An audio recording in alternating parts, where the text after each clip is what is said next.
Did you guys know that we serve a waymaker, a mighty God that's capable of doing all things? And in this video, we're going to go over a woman who got her ID, her wallet, and everything stolen 7 days before she had to get on a plane, right? And she needed a passport. How many of y'all have ever tried to get a passport? It ain't something that you can get quick. You need about 6 to 8 weeks.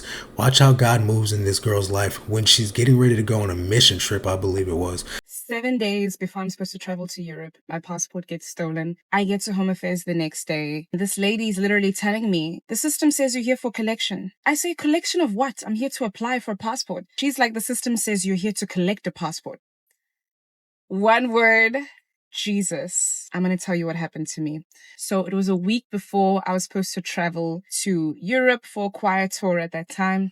I'm doing shopping with my family. They car jam us and they take my laptop and other valuable items. Inside my laptop bag was my passport and my flight tickets. We get back home and then we realize there's things missing from the car. And we realize my laptop is taken along with my passport and my flight tickets. I'm crying. My dad says we need to go to the police station and we need to go and apply for an emergency passport. They also called it a temporary passport. We go to the police station to fill out this affidavit and they're just like, you're traveling to Europe when? It's a Friday as well. So we're traveling the next Friday. This sergeant or colonel, I'm not too sure what to call him, but this guy is just very, very encouraging for some odd reason. Very optimistic and just saying, you're going to be fine. They'll be able to help you there at Home Affairs. They'll give you an emergency passport. And then we fill out this affidavit to take to Home Affairs the next day. And I got back home knowing we have to wake up and go to Home Affairs the following day. Everyone in the house was just so quiet and just so somber because we were just like, we need a miracle. I remember getting on my knees and just praying that day. My mom also, I also got to connect with a lot of people that I really trusted. And I was like, we need to pray. And I'll never forget, one of my friends, Michelle, at that time had said to me, I believe within 48 hours, God's going to do it for you. And we prayed and we prayed. And I remember just going, amen, amen, with my little mustard seed faith. Fine. The next morning we wake up very early because you know Home Affairs, and we stand in the line because there's already a line. Home Affairs hasn't even opened. When we get to the front, luckily I still had my ID with me. I give my ID there by the counter. I'm telling her I'm here to apply for a new passport. I'm leaving for Europe in 6 days now. I need an emergency passport. She's like, oh yeah, we don't do those anymore.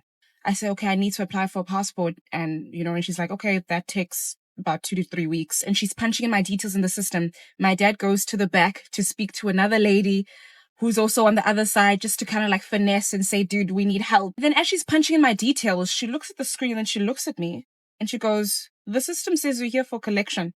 And I say, collection of what? And she says, collection of your passport. I say, I'm here to apply for a passport. I don't understand what I'd be collecting. She says, no, the system says you applied for a passport and the passport is ready.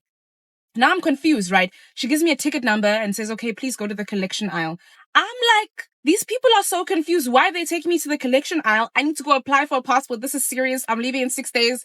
My dad also now shows up there. I have my ticket, right? There are people that are there that have been waiting there before me.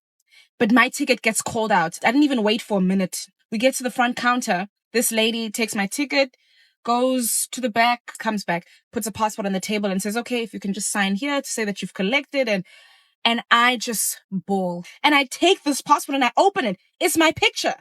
I say, I don't understand. Like, and she says to me, okay, according to the system, you applied for this passport. I said, when?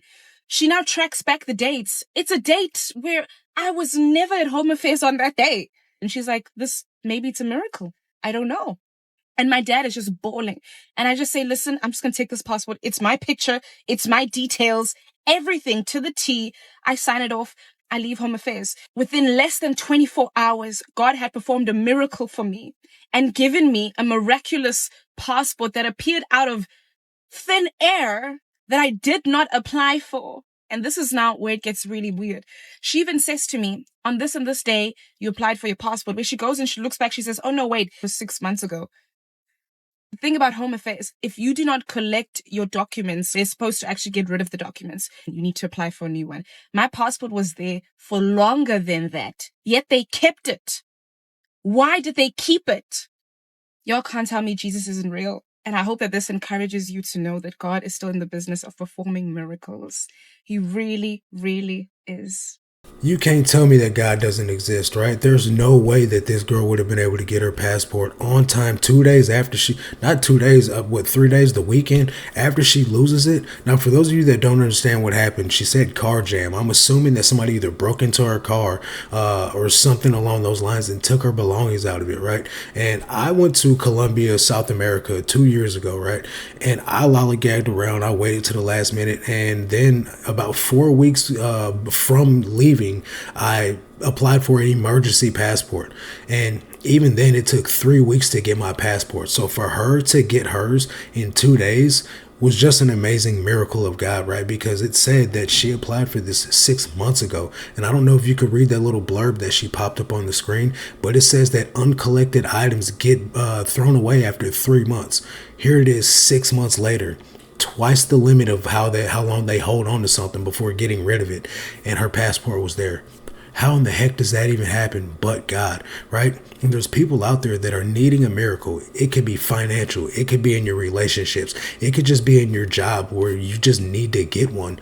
And God is going to do something incredible for you. Now, I'm not trying to get up here and say he's going to do something incredible for everyone that sees this video, because I'm not speaking for God. But what I'm doing is showing you proof, evidence that God does do the miraculous for those that need it, right? Your situation may be different. You may have already been waiting for a miracle to happen. Just keep on waiting, guys. I understand our timing is never the same as God's timing. But how many of you know that God can do the miraculous in times where you have no way of making something happen?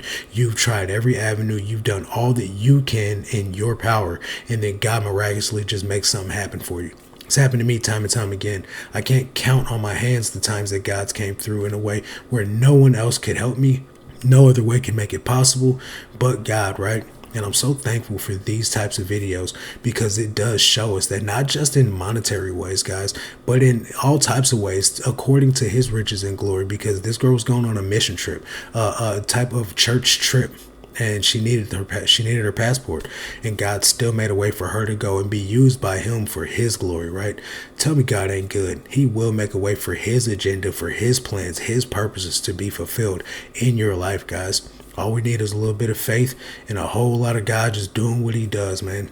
These stories right here, I hope it really does strengthen your faith, guys. For those of you that have weak faith is enough though, right? Trust and believe, guys. God still does a lot with doubt. Remember doubting Thomas, right? Thomas said, I will not believe that the Lord has been resurrected until I put my fingers in the holes in his hands and in his side. And then boom, Jesus pops up and he's like, come holler at me, Thomas.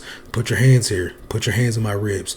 And he did. And he said, blessed are those that have believed and not seen, right? So even though Thomas had walked with Jesus for 3 years, been part of the ministry, saw him do many miracles, trusted the disciples, he'd been doing ministry with them too, he should have been able to just take it at their word. Like, hey, we saw Jesus. He should have been like, no way, that's great. Like, where's he at? You know, but instead he was like, nah, y'all ain't see him. I ain't believing that. Y'all lying, you know? And this guy had walked with Jesus for 3 years and didn't believe the word of the testimony of his brothers and sisters in Christ until he saw it himself. Sometimes you guys need to see videos like this. This is your revelation that Jesus does do miracles. God does pull through when nobody else can make a way, guys. So really just wanted to share this and encourage you guys that that's going to do it for this one. I'll catch you guys on the next one. Until then, God bless.